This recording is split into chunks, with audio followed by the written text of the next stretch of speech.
శివుని రౌద్ర రూపం. ఆయన కోపానికి కారణమేమిటి? శివుడు మరణాన్ని ఎలా చేయించాడు? ప్రళయానికి కారణం. ఓం నమః శివాయ. అందరికీ నమస్కారం.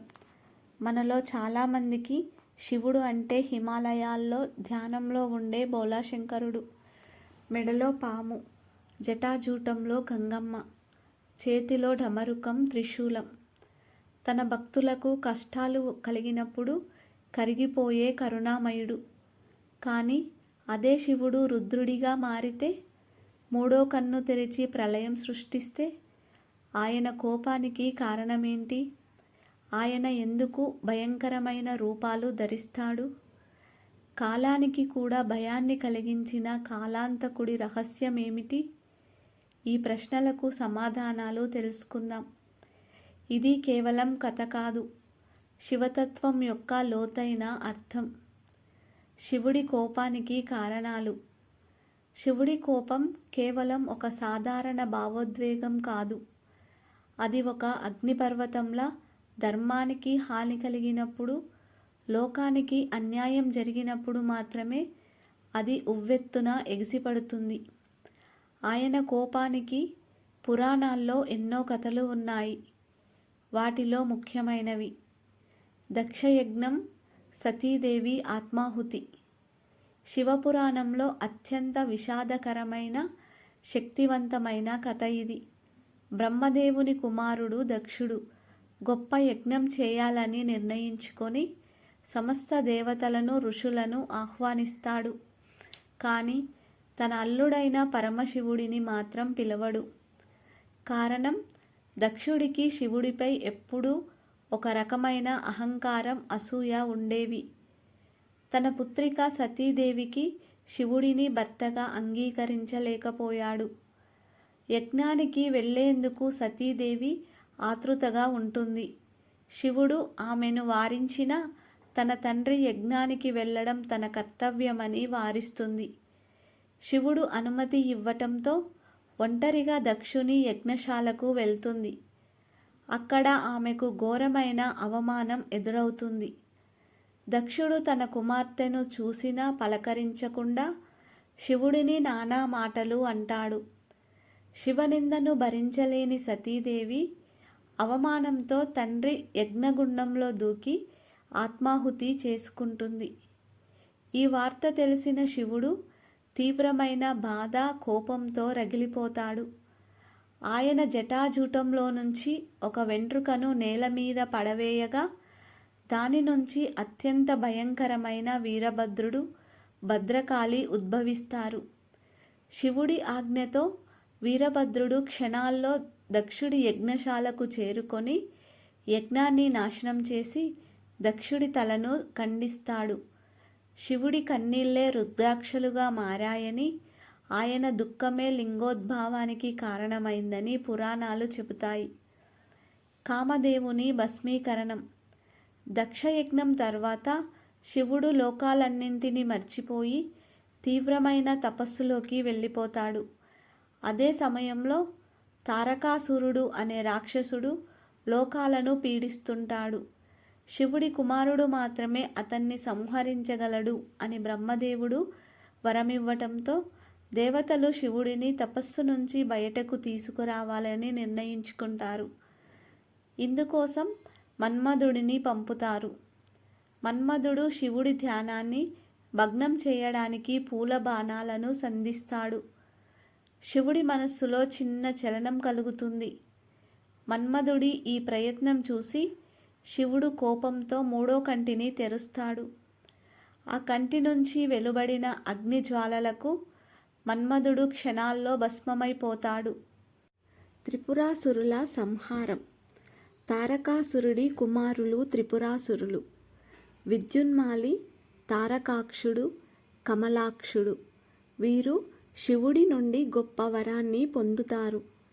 వీరు నిర్మించుకున్న 3 అజేయమైన లోహపు నగరాలు, త్రిపురాలు కేవలం ఒక్క బాణంతో మాత్రమే నాశనమవుతాయి. ఆ బాణం కూడా అభిజిత్ నక్షత్రంలో, చంద్రుడు పుష్య నక్షత్రంలో ఉన్నప్పుడు మాత్రమే ప్రయోగించాలి. ఈ వరాహంకారం వారిని లోకాలను నాశనం చేసేలా చేస్తుంది. దేవతలంతా శివుడిని శరణు కోరుతారు. శివుడు వారి అహంకారాన్ని అంతం చేయడానికి తన రౌద్ర రూపాన్ని ప్రదర్శిస్తాడు. మేరు పర్వతాన్ని విల్లుగా, ఆదిశేషుడిని బాణానికి తాడుగా, శ్రీ మహావిష్ణువుని బాణంగా చేసుకొని తాను నిలబడిన రథాన్ని భూమిగా మార్చి ఆ రాక్షసుల 3 నగరాలను ఒకే బాణంతో ఎలా నాశనం చేశాడో పురాణాలు వివరిస్తాయి. 2 కాలాంతకుడి రహస్యం. యముడికి కూడా మరణం. శివుడి రౌద్ర రూపం వెనుక ఉన్న అత్యంత అద్భుతమైన కథ ఇది. భక్తుడిపై ఉన్న ప్రేమకు, విశ్వం యొక్క కాలాన్ని, మరణాన్ని సైతం శివుడు ఎలా అధిగమించాడో ఈ కథ వివరిస్తుంది. ఆ కథ: పూర్వం మృకండ మహర్షి, ఆయన భార్య మధుర్వతికి సంతానం ఉండదు. శివుడిని ప్రసన్నం చేసుకోవడానికి ఘోరమైన తపస్సు చేస్తారు.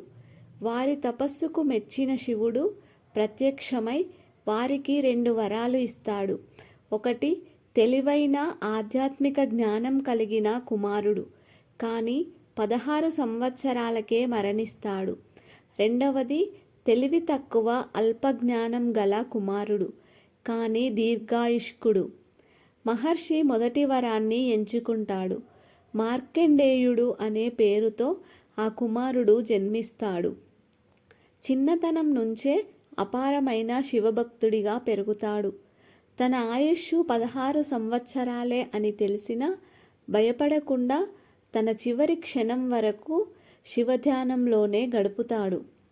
అతనికి 16 సంవత్సరాలు నిండిన రోజు యమధర్మరాజు తన దూతలతో కలిసి మార్కండేయుడి ప్రాణాలు తీయడానికి వస్తాడు. అప్పుడు మార్కండేయుడు కఠోరమైన తపస్సులో ఒక శివలింగాన్ని ఆలింగనం చేసుకొని ఉంటాడు. యమధర్మరాజు తన యమపాశాన్ని మార్కండేయుడిపై వేస్తాడు, కానీ అది శివలింగాన్ని కూడా చుట్టుకుంటుంది. శివలింగాన్ని తన పాశంతో తాకినందుకు యముడిపై కోపంతో శివుడు కాలాంతకుడిగా ఆ శివలింగంలోంచి ఉద్భవిస్తాడు. ఆయన త్రినేత్రాల నుంచి అగ్నిజ్వాలలు, శరీరం నుంచి రుద్ర తేజస్సు వెలువడతాయి. ఆయన రౌద్ర రూపం చూసి దేవతలు, లోకాలు భయంతో వణికిపోతాయి. మార్కండేయుడిని తాకడానికి నీకెంత ధైర్యం? అతను నా భక్తుడు అని గర్జిస్తూ తన త్రిశూలంతో యముడిని గట్టిగా పొడుస్తాడు. యముడు మరణిస్తాడు. లోకాల్లో మరణం ఆగిపోవడంతో సమస్త దేవతలు శివుడిని వేడుకుంటారు. దేవా, మీరు శాంతించండి. కాలచక్రం ఆగిపోయింది. దయచేసి యముడిని పునర్జీవింపజేయండి అని వేడుకుంటారు. దేవతల ప్రార్థనతో శాంతించిన శివుడు యముడికి ప్రాణభిక్ష పెడతాడు. అంతేకాకుండా తన భక్తుడైన మార్కండేయుడికి నువ్వు కూడా సదా 16 ఏండ్ల వాడిగానే ఉంటావు, మృత్యువు నిన్ను తాకదు అని వరమిస్తాడు. అందుకే మార్కండేయుడిని చిరంజీవిగా కొలుస్తారు. ఈ కథ శివుడు కేవలం మృత్యువును సృష్టించేవాడు మాత్రమే కాదు, కాలానికి అతీతుడని నిరూపిస్తుంది. 3 శివుని రౌద్ర రూపాలు. ప్రళయ తాండవం. శివుడి రౌద్ర రూపం అంటే కాలాంతకుడి కథతోనే ఆగిపోదు. ఆయన అవసరానికి తగ్గట్టుగా వేర్వేరు భయంకర రూపాలను ధరిస్తాడు. అందులో భైరవుడు. ఒకసారి బ్రహ్మదేవుడికి 5 తలలు ఉండేవి. ఒకరోజు తను 5వ తలతో తాను శివుడి కంటే గొప్పవాడినని అహంకారంతో మాట్లాడతాడు. దానితో శివుడు కోపించి తన రౌద్ర రూపంలో భైరవుడిగా ఉద్భవించి బ్రహ్మదేవుని 5వ తలను ఖండిస్తాడు. ఈ కథ శివుడికి మించిన శక్తి లేదని, అహంకారం ఎంతటి వారినైనా పతనం చేస్తుందని చెబుతుంది. గజాసుర సంహారం. ఒకసారి గజాసురుడు అనే అహంకారి రాక్షసుడు తన భక్తులను పీడిస్తుంటాడు. శివభక్తులు అతన్ని సంహరించమని కోరగా శివుడు గజసంహారమూర్తిగా మారి గజాసురుడిని తన త్రిశూలంతో సంహరిస్తాడు. ఆ తర్వాత అతని చర్మాన్ని తన వస్త్రంగా ధరిస్తాడు. ప్రళయ తాండవం. శివుడి తాండవం అంటే అందరూ ప్రళయాన్ని మాత్రమే ఊహించుకుంటారు. కానీ అది ఒక సృష్టి స్థితి లయల చక్రం.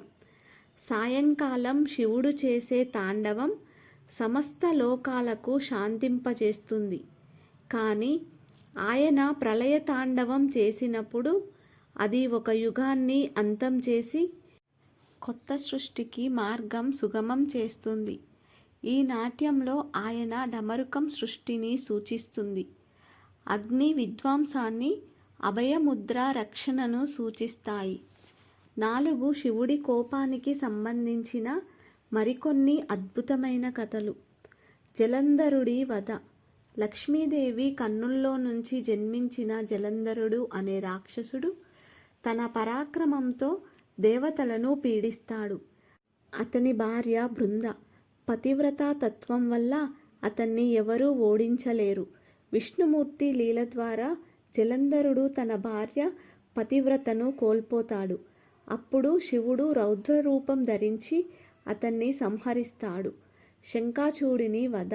శంఖాచూడు అనే రాక్షసుడు బ్రహ్మవరంతో లోకాలను పీడిస్తుంటాడు. అతనిని అంతం చేయడానికి శివుడు స్వయంగా యుద్ధానికి దిగి తన శక్తిని ప్రదర్శిస్తాడు. మనం ఈ కథలన్నీ విన్న తర్వాత ఒక విషయం స్పష్టమవుతుంది. శివుడికి కోపం కేవలం ద్వేషంతో కూడినది కాదు. అది ఒక ధర్మస్థాపన, అహంకారాన్ని, అన్యాయాన్ని, చెడు శక్తులను అంతం చేయడానికి ఒక శక్తి. ఆయన కంటి నుంచి వచ్చిన అగ్ని విధ్వంసాన్ని సృష్టిస్తే అదే కంటిలో కరుణ కూడా ఉంటుంది.